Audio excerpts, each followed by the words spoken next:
মুসলমান বন্ধুরি আমার কিতাবের মধ্যে লেখা, আমিরুল মুমিনিন খলিফাতুল মুসলিমিন যখন মুসলমানদের খলিফা, তখন মিশর বিজয় হয়। মিশর তখন মুসলমানদের হাতে চলে আসে। আমিরুল মুমিনিন খলিফাতুল মুসলিমিন একটি মুসলমানদের প্রতিনিধি দল আমর ইবনুল আসকে গভর্নর করে মিশরের মধ্যে পাঠায় যে আমর ইবনুল আস, তোমার নেতৃত্বে আজ থেকে কুরআনের আইনে নবীজির সুন্নত অনুযায়ী মিশরবাসীরা চলবে। ওই জাহিলিয়তের কোন কুপ্রথা আর কোন ধরনের অন্যায় অবিচার মিশরের জমিনে থাকবে না। মিশরের গভর্নর আমর ইবনুল আস কিছুদিন পরে ওই মিশরের কিছু লোক আমর ইবনুল আসের কাছে আসছে, বলতেছেন, আমিরুল মুমিনিন আমর ইবনুল আস, আমাদের এখানে নীল নদ আছে, নীল নদ, এই নীল নদের পানি শুকায়া যায়, সেই সময় এসে গেছি, কিন্তু আমাদের এখানে একটা প্রথা চালু আছে, একটা নিয়ম চালু আছে। ওই নিয়মটা যদি আমরা অনুসরণ করি, যদি আমরা পালন করি, তাহলে ওই নিয়মের অনুযায়ী এই নীল নদের মধ্যে পানি এসে যায়। দিলের কান দিয়া ঘটনাটা শুনুন মুসলমান। কয়, তোমাদের প্রথাটা কি, নিয়মটা কি? নীল নদের পানি শুকাইলে কি কাজ করার নীল নদীতে পানি আসে, একটু আমাকে বলো। ওই প্রতিনিধি দল আমর ইবনুল আসকে বলতেছেন, আমিরুল মুমিনিন, তাহলে শুনেন, প্রতি বছরের নাই এই সময় আমাদের নীল নদের পানি শুকায়া যায়। আমাদের একটা প্রথা আছে, আমরা মা বাবার একজন সুন্দরী কুমারী মেয়েকে মা বাবাকে রাজি এবং খুশি করাইয়া ওই মা বাবার কাছ থেকে সুন্দরী কুমারী বিয়ে হয় নাই, এমন একটা মেয়েকে এই সময়ের নীল নদের মধ্যে এনে তাকে জবাই দেই। ওই জবাই দেওয়ার মাধ্যমে এই নীল নদের মধ্যে পানি আসে। আপনার কাছে অনুমতির জন্য আসছি। আমর ইবনুল আস ওই মিশরের প্রতিনিধি দলকে বললেন, এটা তো জাহিলিয়াতের প্রথা, এটা ইসলামিক কোনো নিয়ম হতে পারে না। জোরে জোরে বলি সুবহানাল্লাহ। কয়, এটা কোনো নিয়ম হতে পারে না। যুবতী কুমারী মেয়েকে জবাই করার মাধ্যমে নীল নদে পানি আসবে, এটা হলো জাহিলিয়াতের প্রথা। এটা কোনো কুরআনী এবং হাদিসের নিয়ম না, এটা হবে না, এটা সম্ভব না। যখন না করে দিলেন, তখন ওই প্রতিনিধি দল চিন্তা করলেন, নীল নদের পানি শুকায়া যাবে, আমাদের এই এলাকা ত্যাগ করতে হবে, প্রাণীর অভাবে আমি আমার সন্তানেরা মারা যাব। কিতাবের মধ্যে লেখা, তারা সিদ্ধান্ত নিয়ে নিলেন দেশ ত্যাগ করবেন তারা। এদিকে আমর ইবনুল আস নবীর সাহাবী হযরতে উমর রাদিয়াল্লাহু তাআলা আনহুর কাছে একটা পত্র লিখছে, একটা চিঠি লিখছে। চিঠির মধ্যে বিস্তারিত লিখছেন, আমিরুল মুমিনিন খলিফাতুল মুসলিমিন, মিশরের নীল নদ এই সময় শুকায়া যায়, যুবতী জবাই করার মাধ্যমে নীল নদের মধ্যে পানি আসে। আমি এই কথা শুনে তাদেরকে না করে দিছি। এটা হলো কুপ্রথা, এটা হলো আল্লাহ রাব্বুল আলামিন এটা পছন্দ করেন না, এটা ইসলাম বিরোধী, কোরআন বিরোধী কথা।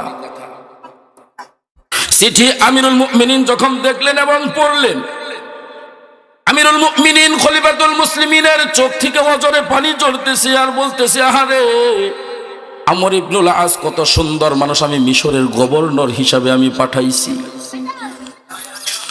আমিরুল মুমিনিন বলতেছে, আমর ইবনুল আস, তোমার সিদ্ধান্তই সঠিক, তোমার কথাই সঠিক, তুমি যে বিচার করছো এটাই ঠিক, সুবহানাল্লাহ। আমিরুল মুমিনিন খলিফাতুল মুসলিমিন তিনি একটি চিঠি লিখলেন।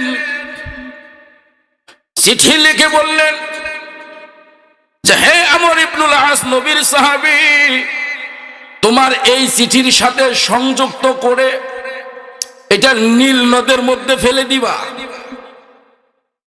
এই চিঠিটা পাওয়া মাত্র তোমার হাতে যখন যাবে, এই চিঠি লেখে দেখে তুমি নীল নদের মধ্যে ছাড়বা। আমর ইবনুল আসের কাছে যখন আমিরুল মুমিনিন খলিফাতুল মুসলিমিনের চিঠিটা যখন পৌঁছাইছে, আমর ইবনুল আস চিঠিটা খুলে পড়তেছে। চিঠির মধ্যে লেখা, হে নীল নদ, আমি আল্লাহর বান্দা আমিরুল মুমিনিন খলিফাতুল মুসলিমিন, আমি হযরতে উমরে ফারুক রাদিয়াল্লাহু তাআলা আনহুর পক্ষ থেকে তোমার কাছে চিঠি পাঠাইলাম। আল্লাহর প্রশংসা গাইছে, হামদ সানা পাঠ করছি। আল্লাহ শুকর আদায় করার পর চিঠির মধ্যে লেখা, হে নীল নদ, তুমি যদি তোমার নিজের শক্তিতে তুমি যদি প্রবাহিত হও, আর কোনোদিন তোমার প্রবাহিত হওয়ার দরকার নাই, পানি দেওয়ার দরকার নাই।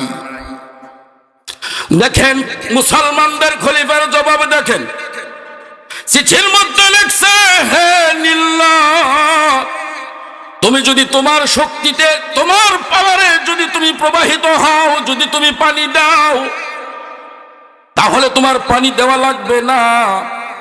আর যদি তুমি আমার আল্লাহ পাকের হুকুমে যদি পানি দাও, তাহলে আমি আল্লাহ পাকের কাছে দোয়া করি, আল্লাহ পাকের কাছে দোয়া করি, আল্লাহ পাকের হুকুমে তুমি প্রবাহিত হবে। জোরে জোরে বলি সুবহানাল্লাহ। আমর ইবনুল আস যখন চিঠিটা পড়লেন, দেখলেন চোখের পানি ছেড়ে দিছে একজন বাদশাহ, খলিফাতুল মুসলিমিন, মুসলিম জাহানের বাদশাহ।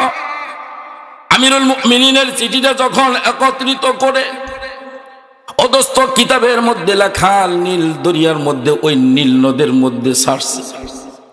ওই সময়টা, ওই দিনটা এখনো আসে নাই। যেদিন পানি শুকায়া যায়, ওই দিন আসার পূর্বেই, ওই দিন আসার আগে ওই চিঠিটা সংযুক্ত করে নবীজির সাহাবী আমর ইবনুল আস ওই নীল নদের মধ্যে ছেড়ে দিছে। রাত্রি শেষ হয়ে গেছে, মিশরবাসীরা নীল নদের পাশে আসে, দেখে যে 16 হাত উঁচু হয়ে নীল দরিয়ায় পানি এসে গেছে।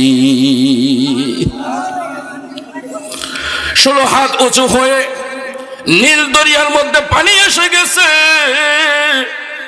মিশরবাসীরা অস্থির হয়ে গেছে, কি রে, যেখানে যুবতী নারীকে জবাই করার মাধ্যমে নীল দরিয়ায় পানি আসতো, নবীজির সাহাবী আমর ইবনুল আস এবং মুসলিম জাহানের খলিফা হযরতে উমরে ফারুক রাদিয়াল্লাহু তাআলা আনহু কি করছে, যার মাধ্যমে নীল নদ ভরে গেছে, 16 হাত উঁচু হয়ে পানি প্রবাহিত হচ্ছে, পানি এদিক সেদিক যাইতেছে। মুসলমান বন্ধুরে আমার, এই সময় জিবরাইল আলাইহিস সালাতু ওয়াস সালাম আল্লাহ রাব্বুল আলামিনের হুকুমে, ও দোস্ত আমার, নবী আলাইহিস সালাতু ওয়াস সালামের উপরে ওহী নিয়ে আসছে। তিনি পয়গম্বরদের কাছে ওহী নিয়ে আসতো, কিন্তু আমিরুল মুমিনিন খলিফাতুল মুসলিমিনের কাছে তো আর ওহী আসে নাই। নবীদের কাছে জিবরাইল আসতো, কিন্তু খলিফাতুল মুসলিমিন উমর রাদিয়াল্লাহু তাআলা আনহুর কাছে তো আর জিবরাইল আসে নাই। তার পাওয়ার হলো কালেমার পাওয়ার, মুসলমানের পাওয়ার।